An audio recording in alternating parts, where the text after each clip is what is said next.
You suffer from gastritis, acid reflux, stomach pain, indigestion, and stomach bloating? Forget about omeprazole. Chemical medications can help, but they may lead to dependency and side effects. How about trying something natural?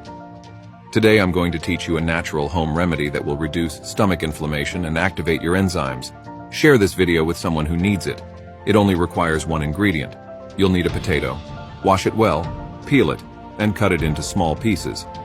Potatoes are alkaline, soothing for the digestive tract, and normalize acidity.